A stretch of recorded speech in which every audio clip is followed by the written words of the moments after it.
నేను ఇట్టప్ కనకయ్య చెల్లపల్లి నూతన సర్పంచ్గా ఈరోజు బాధ్యతలు స్వీకరించడం జరిగింది. నేను 2011 నుంచి న్యాయవాదిగా మరియు సేవలు అందిస్తున్నాను. గ్రామంలో ఉన్న యువత ప్రజలు సూచన మేరకై సర్పంచ్ ఎన్నికలలో బరిలో ఉండి అత్యధిక మెజార్టీతోటి నేను గెలుపొందడం జరిగింది.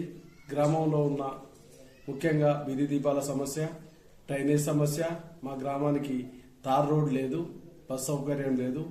వీటన్నింటినీ ఇతనైతే పరిష్కరిస్తాడు, చదువుకున్నోడు, విద్యావంతుడు అన్న ఆలోచన కొద్దీ ప్రజలు నన్ను ఆదరించి ఎన్నుకోవడం జరిగింది.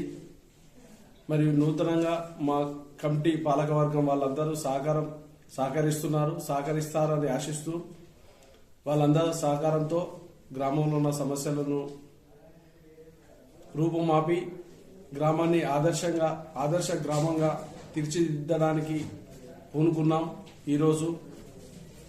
అదేవిధంగా నన్ను ఎన్నుకున్న నా ప్రజలకి, నా సొంత ఊరికి ఏదో ఒక చేయాలి అన్న నా ఆలోచన విధానాల ద్వారా ఈ ఎన్నికలలో పోటీ చేయడం జరిగింది. నా గ్రామానికి రుణపడి ఉన్నాము. ఈ సమస్యలను గౌరవ కేంద్ర మంత్రి వర్యులు సంజయ్ అన్న గారి సహకారం, స్థానిక నాయకుల సహకారం మరియు ఎమ్మెల్యే గారి సహకారం, అందరి సహకారాలు తీసుకుంటూ పరిష్కరిస్తాను. మరొకసారి మా గ్రామ ప్రజలకి ధన్యవాదాలు.